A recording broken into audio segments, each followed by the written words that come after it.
নদিয়ায় এই প্রথম মতুয়া সম্প্রদায়ের মানুষদের নিয়ে ডঙ্কা প্রতিযোগিতার আয়োজন নদিয়ার শান্তিপুরে।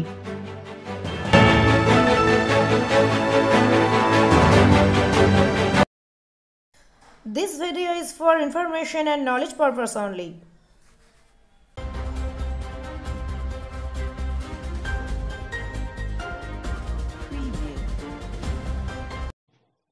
এবার মতুয়া সম্প্রদায়ের মানুষদের নিয়ে ডঙ্কা প্রতিযোগিতার আয়োজন করলো শান্তিপুর মিলন উৎসব কমিটি। শান্তিপুর নিউ দেশবন্ধু ক্লাবের উদ্যোগে এই মেলা অনুষ্ঠিত হয়ে আসছে। এবার সর্বধর্ম সমন্বয়ে এক ধার্মিক অনুষ্ঠানেরও ব্যবস্থা রেখেছে মেলা কর্তৃপক্ষের তরফ থেকে জানা যায়, বৃহস্পতিবার প্রায় 17টি মতুয়া সম্প্রদায়ের মানুষের দল ডঙ্কা নিয়ে তাদের ডঙ্কা প্রতিযোগিতায় অংশগ্রহণ করে। পুরুষদের সাথে সমান তানে তাল মিলিয়ে ডঙ্কা প্রতিযোগিতায় অংশগ্রহণ করে মহিলা ডঙ্কা প্রতিযোগিতাও। প্রতিটি দলকে 20 মিনিট করে সময় দেওয়া হয় তাদের প্রতিভা জনসমক্ষে তুলে ধরার জন্য। তবে প্রতিটি দলই তাদের নিজস্ব ভঙ্গিমায় ডঙ্কা বাজিয়ে মুগ্ধ করে দেন আগত প্রত্যেক মানুষকে। মেলা কমিটির প্রধান উদ্যোক্তা মনোজ সরকার বলেন, প্রতিযোগিতায় প্রথম এবং দ্বিতীয় স্থান অধিকারীকে দেওয়া হবে আর্থিক সহযোগিতা সহ আকর্ষণীয় ট্রফি। অন্যদিকে যারা এই ডঙ্কা প্রতিযোগিতায় অংশগ্রহণ করেছেন তাদের কথায়, ধর্মীয় অনুষ্ঠান ছাড়া ডঙ্কা বাজানোর সুযোগ তেমন মেলে না, কিন্তু এই প্রথম তারা ডঙ্কা বাজানোর প্রতিযোগিতায় অংশগ্রহণ করেছে।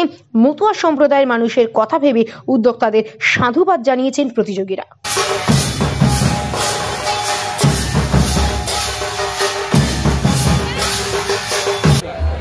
আমি মতুয়াদের অনেক প্রোগ্রামে যাই রাজনৈতিক সূত্রে, সেখানে গিয়ে দেখি যখন চাঁদ ঠাকুরের যে অনুষ্ঠান হয় তখন বিভিন্ন জায়গা থেকে ডাঙ্কা যারা বাজান তারা আসেন, বিভিন্নভাবে ডাঙ্কা বাজান, খুব সুন্দর তাদের দেখতেও লাগে বাজনা বাজানোর সঙ্গে সঙ্গে।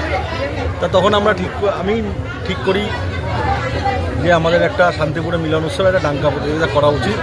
তখন আমার ক্লাবের যারা সদস্য আছেন এবং কর্মকর্তারা আছেন তাদের সবার সঙ্গে আলোচনা করে তাদের একটা সম্মতি নিয়ে আমরা শান্তিপুর মিলন উৎসবে, এই আমার জানা নেই সারা রাজ্যে কোনোদিন কোনো জায়গায় হয়েছে কিনা, আমরা এই প্রথম শান্তিপুরে যারা ডঙ্কা বাজান তাদেরকে নিয়ে শান্তিপুর মিলন উৎসবের। আচ্ছা, এটা প্রশ্ন রাখবো, কতগুলো দল আজকে অংশগ্রহণ করছে এখানে? আমরা এবছর প্রথম যেহেতু আমরা এখানটায়, আমরা 8 থেকে 10টা দল আমরা তাদের সঙ্গে যোগাযোগ করেছিলাম, তারা আসবেনও বলেছে। অলরেডি 7-8 জন চলেও এসছেন। এই প্রতিযোগিতায় যে পুরস্কার সেটা কিভাবে দেওয়া হবে এবং কি দেওয়া হচ্ছে? এখানে যারা মতুয়া সংঘ থেকে যারা আছেন তাদের সমস্ত জাজেসরা আছেন, আপনারা দেখতেই পাচ্ছেন মাঠে, তারা সমস্ত বিচার করছেন। সেটা তারা যা বিচারক মণ্ডলী যা সিদ্ধান্ত নেবেন যেভাবে, আমরা সেভাবেই অনুষ্ঠানটা করবো। আমরা আমাদের রানাঘাট দক্ষিণের বিধায়ক ডক্টর মুকুটমণি অধিকারী উনি আসবেন বলে, কিন্তু ওনার অনুষ্ঠান এখনও যখন প্রাইজ ডিস্ট্রিবিউশন হবে আশা করছি সেই সময় মধ্যে চলে আসবে। এখানে দেখা